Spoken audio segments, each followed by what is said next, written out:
जी, मथुरा से। राधे राधे राधे महाराज जी। महाराज जी कि मैं पतिव्रत धर्म का पालन करते हुए अखंड सुहाग की कामना हेतु अगर नाम जप या पूजा पाठ करूं तो क्या मुझे भगवत प्राप्ति हो जाएगी? बिल्कुल हो जाएगी, बिल्कुल हो जाएगी, बिल्कुल हो जाएगी, बिल्कुल हो जाएगी। और भगवान आपके पति की आयु की रक्षा भी करेंगे, क्योंकि भजन में बड़ा बल है, तपस्या में बड़ा बल है, संयम में बड़ा बल है। महाराज जी इनका एक और प्रश्न है कि महाराज जी माताएं बहनें जो घूंघट करती हैं क्या इसकी कोई धार्मिक मान्यता है या पवित्र आचरणों में? पवित्र आचरणों के लिए ये ग्रामीण मान्यता है, धार्मिक या शास्त्रीय मान्यता नहीं है। ये जो घूंघट है ये इसलिए कहा जाता है कि हम रूप दर्शन न करावें और न सहसा किसी के करें। नारी की पवित्रता का बहुत बड़ा उसमें, अब आजकल तो ये सब देखने को नहीं मिलता, लेकिन गाँव में बूढ़ी माताएं अब भी इतना डालेंगी। अच्छा, घर में जैसे बूढ़े कोई जाते थे तो कहे दादा आ गए सब घूंघट करके, में आज भी है, गांव में है तो ना।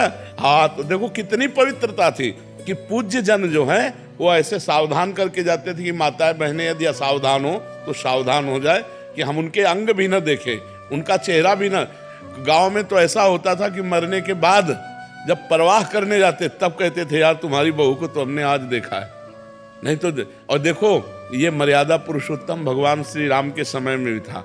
जिस समय सीता जी के शीश फूल आदि जो है वो लक्ष्मण जी को दिखाए कि सीता जी के आभूषण है, किष्किंधा में जब सुग्रीव ने दिए कि विमान के ऊपर से सीता जी, तो उनका प्रभु यदि माता के चरणों के कोई आभूषण होते, देवर हैं कि माता के चरणों के आभूषण होते तो मैं बता सकता था।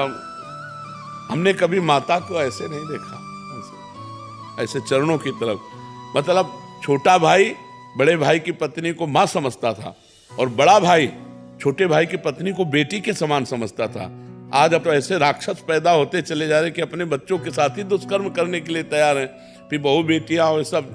तो ये बड़ी पवित्रता का प्रतीक है। पहले ये कोई शास्त्रीय नहीं है, ये कोई शास्त्र में ऐसा आदेश नहीं है, ये ग्रामीण व्यवहार है। कुछ ग्रामीण व्यवहार ऐसे होते हैं जो कुल मान्यता हजारों वर्षों से चली आ रहे हैं। अब बड़ा समय खराब हो गया है और उसी का परिणाम भोगना पड़ रहा है। नहीं भोगना पड़ रहा है, फ्रेंड बॉयफ्रेंड, ये कहीं कोई मान्यता, कहीं कोई ऐसी।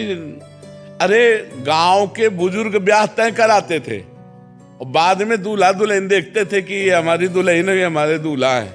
नहीं तो इतना घूंघट काढ़े और बस घर में आके पता चलता था कि ये हमारी दुल्हन है। और आजकल तो मतलब लिव इन रिलेशन के बाद ब्याह होते हैं, नहीं होते? तो क्या मतलब पवित्रता रह गई? क्या पहले ब्याह करके आते थे तो दुल्हन दूल्हा नहीं मिलते थे, पूरे गांव के देवी देवता पूजते थे बुजुर्ग, और खवा पिया के सबके आशीर्वाद लेके फिर वो गृहस्थी धर्म में